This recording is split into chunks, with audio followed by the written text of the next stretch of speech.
ranked choice voting.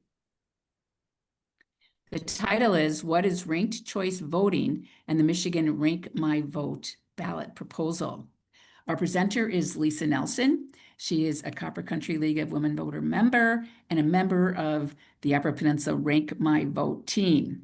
She served in the Air Force for 8 years as a communications officer. She taught math at a variety of levels, worked 8 years at Michigan Tech in office admin before joining the MyStar team to develop a hands-on interdisciplinary middle school science curriculum. Since retiring, she has focused her energy on making our election process as democratic as possible. So thank you, Lisa, for being here on a Sunday morning, and we're looking forward to your presentation. Afterwards, we'll have time for questions and answers. So thanks, all yours. All right, well, thank you very much for having me. I'm excited to be here. And as mentioned, today I'm going to explain ranked choice voting to you. And as you can see, there's a big Rank My Vote symbol in the bottom right there. And Rank My Vote is a Michigan-based grassroots organization. We are not funded by any national organizations, and we rely on local Michigan residents to achieve our work. And we are a group of people who just feel that our current election system is not as good as it could be, that there are better options out there. And I'll go more into that later. Right after this slide, I'm going to jump into why I think we need some changes in our election system. I'll explain what ranked choice voting is and how it works, why ranked choice voting is a more democratic and better way of electing government officials, and what Rank My Vote's plan is to bring ranked choice voting into Michigan. And again, I will happily answer any and all questions at the end. So let's jump in. And what I'd like you to do to start is just to take 15 seconds to think about how you would describe the current state of politics in the United States today. You don't have to say anything out loud. I just want you to think a little bit about either how you feel or a descriptive word about politics in the US.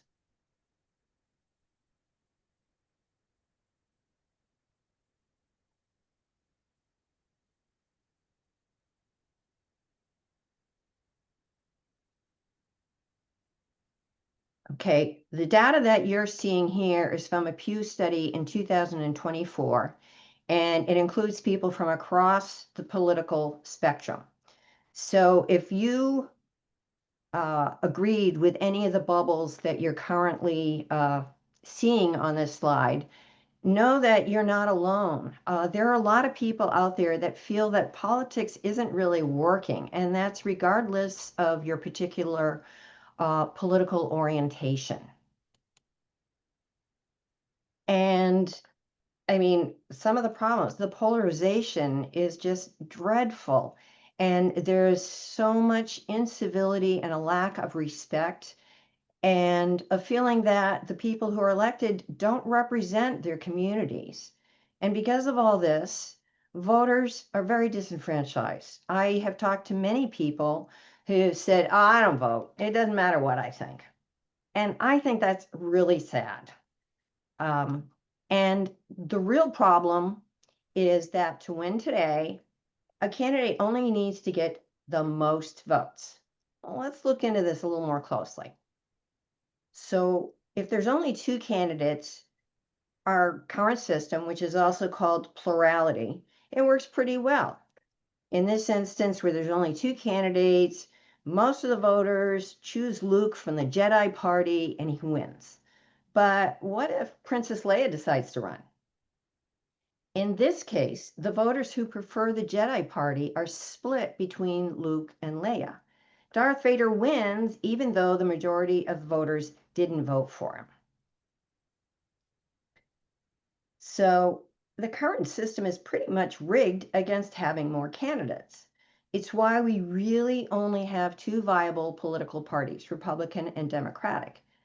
If you vote for a third party, you're throwing your vote away. And think about it. Right now, if say there are 4 candidates running, theoretically, somebody could win with only 30% of the total votes. That means 70% of the voters are probably not super happy about it. And so it's not just a party system, it's the election process. Having more candidates is actually a bad thing. Now think about this. Would you go to a shoe store if they only offered 2 types of shoes for you to select from? Or would you go to an ice cream shop that only offers 2 flavors? And yet we are currently limited to only 2 choices for the most important government offices. And I find this incredibly frustrating. Why should having more choices be a bad thing? And again, and because of this flawed system where it requires the most votes, the politicians who win, they are only required to please the people who voted for them. There is no incentive in there for them to reach across the aisles to work together for issues that we all share. And there's no accountability. Fortunately, there is a way to make things better, and it's ranked choice voting. And it's a simple, fair, and yet powerful way to change the way we vote.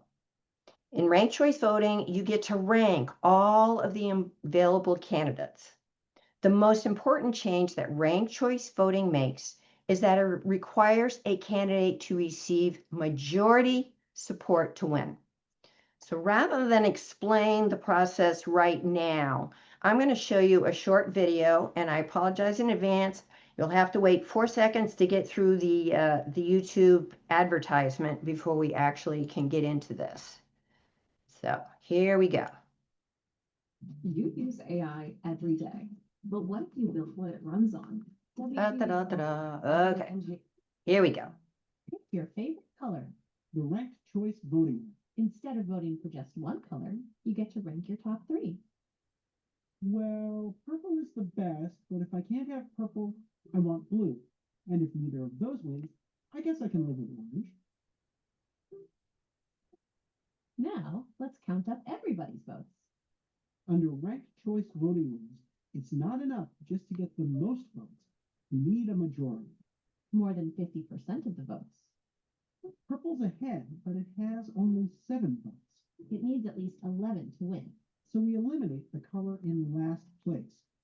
Sorry, orange fans, we're going to your second choice. 2 more for green, 1 for purple.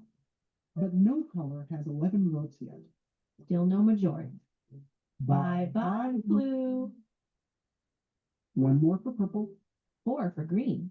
and we have a winner. The ranked choice voting way.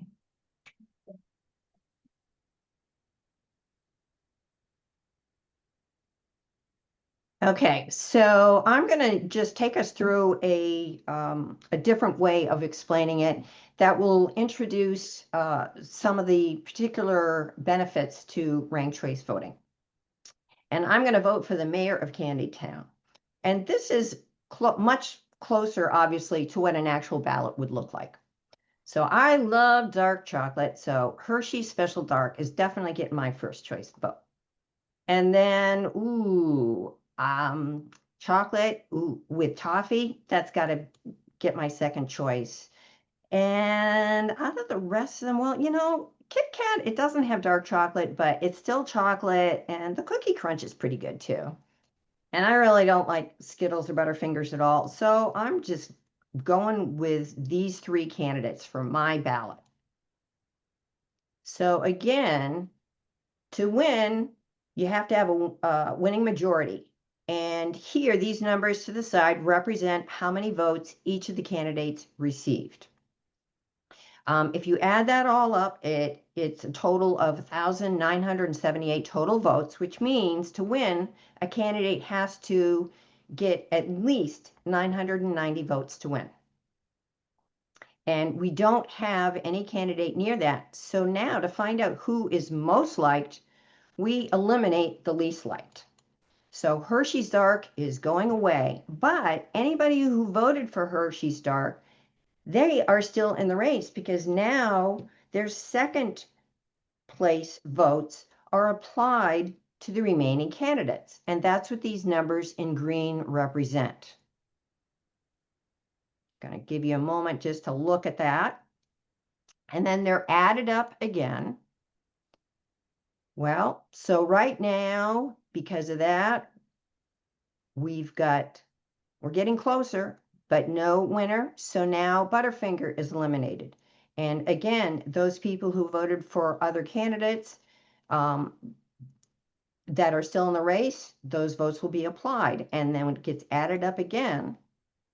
And when we do this, we have a winner with Kit Kat. You may notice in this corner here, there's a little inactive vote. An inactive vote just means that a person did not have any candidates ranked beyond what has already been voted upon.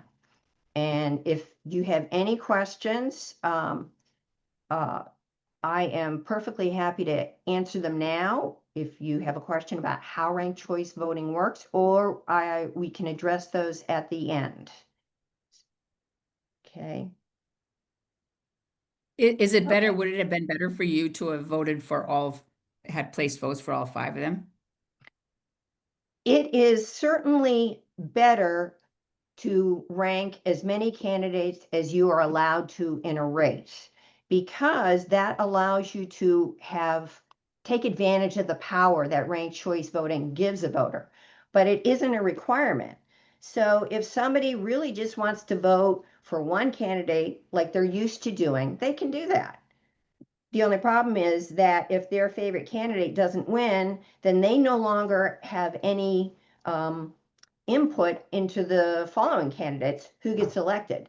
So it's not, it's just not as powerful if you only vote for one, but you don't have to. There's no penalty to it. The ballots will still be, it's still a viable choice for a person to make.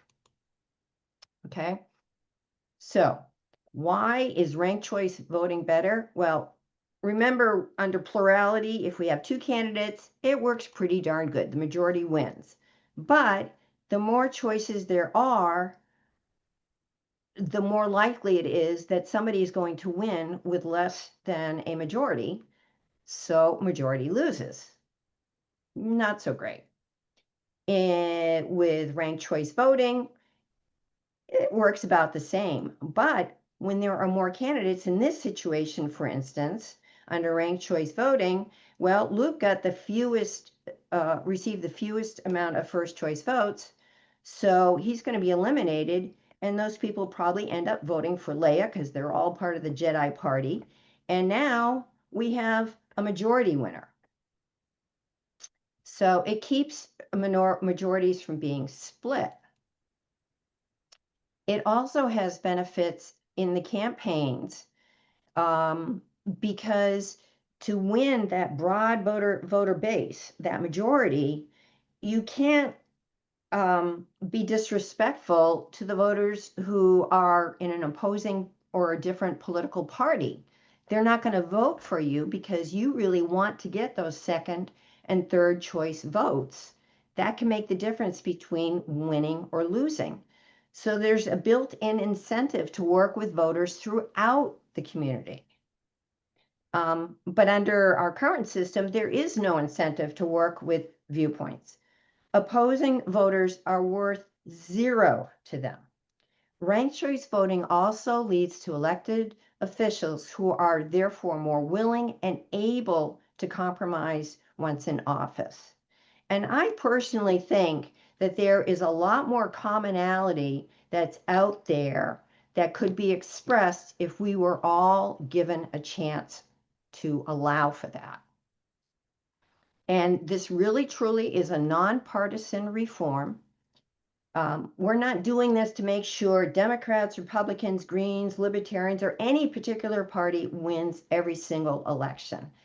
In a perfect world, it would be great, but there's no way that's going to happen. But if we can get candidates elected that I at least like and don't detest, I think that would be a lot better. So if the parties can put forward a candidate that can win majority support, they'll do well. And if a candidate can represent their community, then this is the system for them. So if you want to be able to vote according to your heart and your conscience and get winners that you at least like, ranked choice voting is the system for you. Another great benefit to ranked choice voting is more equitable representation. So this is a kind of, I know it's pretty small to see, but this represents the New York City, the demographics of the New York City Council before and after they started using ranked choice primaries. So on the far left, you can see the demographic breakdown before ranked choice voting. And here on the right side, this is after ranked choice voting. And this is the demographics of the population that voted.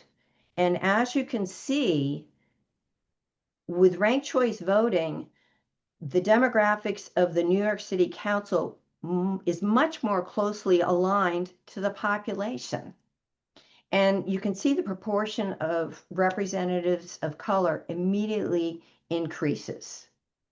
So ranked choice voting is a tool for accurate representation of the people they're supposed to represent.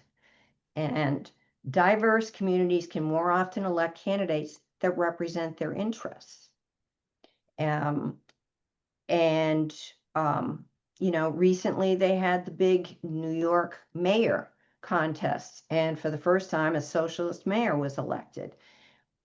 Remember, I don't know if that may scare you or it may delight you, but remember, that's representative of New York City, which is a very different community than, say, much of Michigan. So it's not saying that, oh, socialists are going to win. It's just saying that in more diverse communities, there's better representation. So it's really ranked choice voting. It just is much more democratic. So on the candidate side, everyone can be encouraged to run. You don't have to worry about splitting the vote. And more diverse candidates maybe who are coming up with really a new and interesting ways to solve problems. And it empowers broadly appealing candidates from any party or independents. And on the voter side, more options. And you can vote, you can actually vote, you know, based on your conscience. You don't have to vote just because you really hate a candidate and you want to make sure they don't win and vote for somebody else. And the vote is always in play. And there is higher voter turnout where ranked choice voting is used. On average, it's about 17% higher. Think about the difference that could result with that many more people who are voting. And this is all data that can be found on multiple sites. So it's not something that is being made up. After every ranked choice voting election, there are many organizations that poll the people who voted, and they find out that voters, hey, they're much happier with the results of the election, and they think it's easy. There's also benefits in the campaigns, far less negative campaigning. And again, this is because you can't win people from opposing parties or parties that are just vastly different if you're attacking them. And it's also, I personally am very discouraged by negative campaigning. I don't want to hear what you think the opposing party or another party did that's wrong. I want to hear what you are going to do for me based on the issues that I care about. And in fact, candidates are quite often collaborating more to bring people together. In the recent New York City mayor election, there was an ad where the two candidates that were fairly closely aligned said, "Hey, I want your first choice vote. But, if you can't vote for me, you vote for my buddy over here." And then the buddy says, "Yeah, I really want your first choice vote. But, if you can't vote for me, then you vote for my friend over here."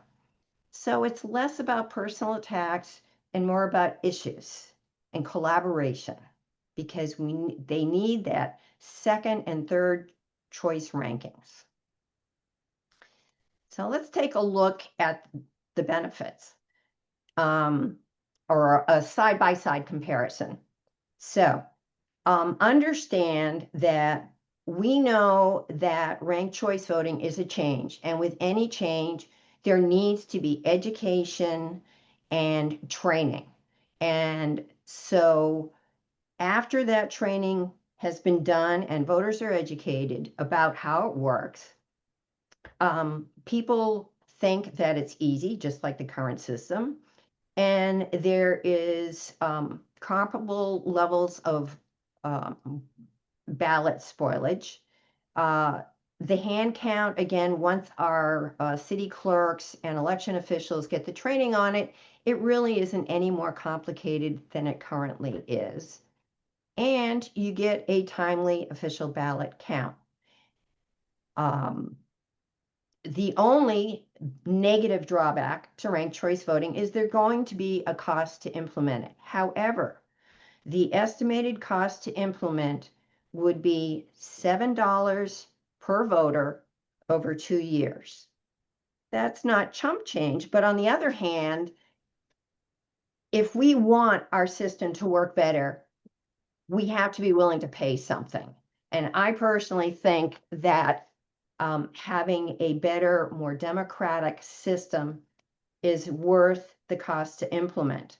And it's not going to be that high because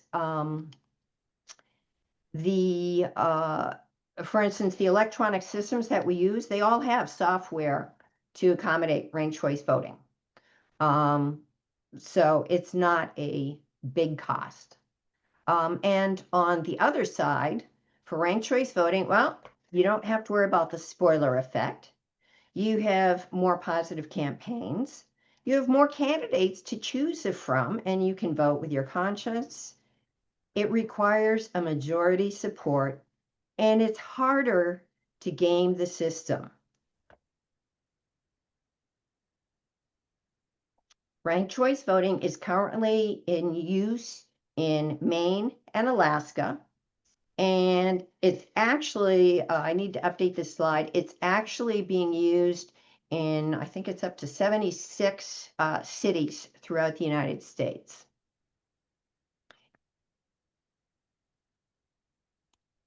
Whoop, sorry about that. So what is happening with ranked choice voting in Michigan? Well, the Rank My Vote people have educated voters in 5 of the bigger cities. And those 5 cities chose to use ranked choice voting at the local level. And it wasn't even that hard. However, the current legislature and election commission is stating that ranked choice voting is not allowed in Michigan, even though there is a rule called the Home City Rule Act in the Michigan State Constitution that says municipalities have the right to choose how they vote. And a lot of us think that that really isn't a great plan. We want to see ranked choice voting used in Michigan. So we are proposing a state constitutional amendment.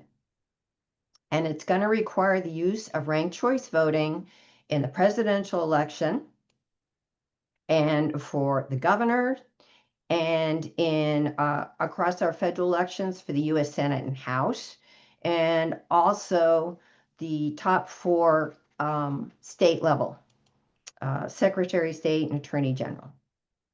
So it's not going to include the state Supreme Court and the state House and the state Senate and university boards at this point. So again, it's primarily for federal elections and top state.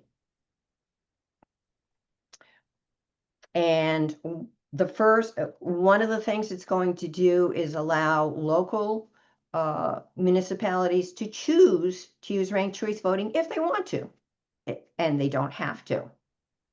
The second is to use ranked choice voting for all single seat elections. And that would include the major party primaries and the general election. And there are different ways to use ranked choice voting at the primary level. And Alaska, for instance, has an open primary where anyone can run, and then the top 4 candidates get to go to the general election. However, we did not think, and by we, I mean the Rank My Vote people that have really studied this, didn't think that that would pass in Michigan. And so what we've chosen to promote is to require the parties to use ranked choice voting to determine who will represent the party in the general election. And this is really a win for the parties, because the studies show that when parties use ranked choice voting to determine who's going to win at the to determine who will represent them in the general election, they are much better primed to potentially win at the general election. And it will also enable any candidate to run as a write-in. So if, say, there's a Republican candidate that does not win the primary for the Republicans, if they think they really have broad voter support, then they can choose to run as a write-in, which right now is not allowed. Now, it's still not going to be easy for them, but hey, if they can get that broad voter support, yay. And because of this, people who really want to vote straight ticket, they can still do that, even though we're going to be using ranked choice voting. And again, it's going to require the legislature to pay for election worker training and for voter education. So, how do we get there? Well, the first step is to sign the Rank My Vote petition. The second step is to spread the word, just to tell people, hey, have you heard about ranked choice voting? If you like it, which hopefully maybe you're at least considering it as a positive alternative, let people know that you think it's worthwhile. And the third step, of course, is to volunteer. So we already have finalized the ballot, and we are currently in the process of, again, collecting signatures to make this, to get ranked choice voting on the ballot in 2026.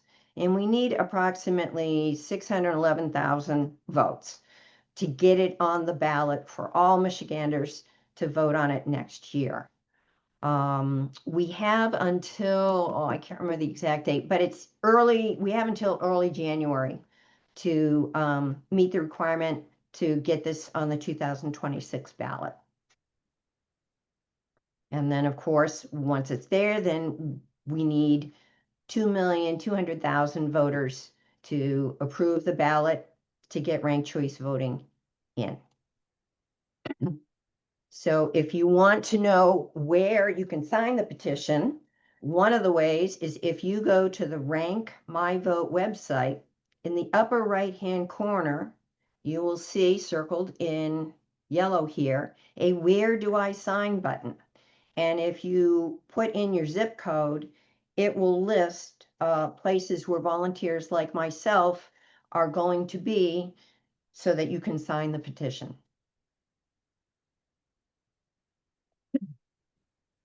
All right.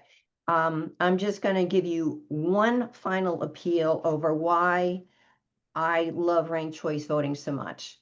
And it has to do with the amount of anger and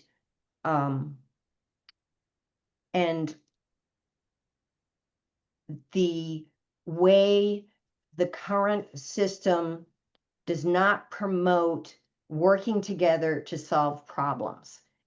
I don't think anyone should be called un-American or be in danger of violence because of their political views. There is a place for all of us to feel safe.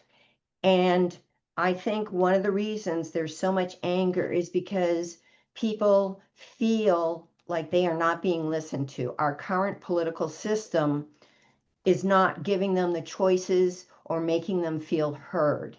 And it's leading to what I feel is a very unsafe community.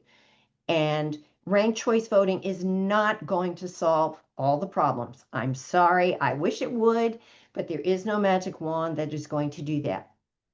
However, I truly think that ranked choice voting is going to make things a lot better.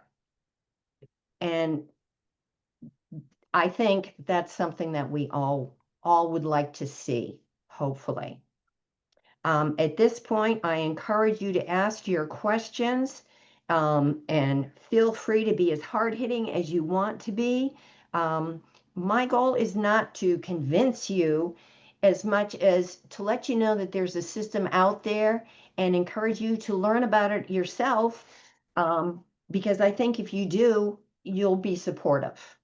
So thank you so much for allowing me this opportunity, and ask away.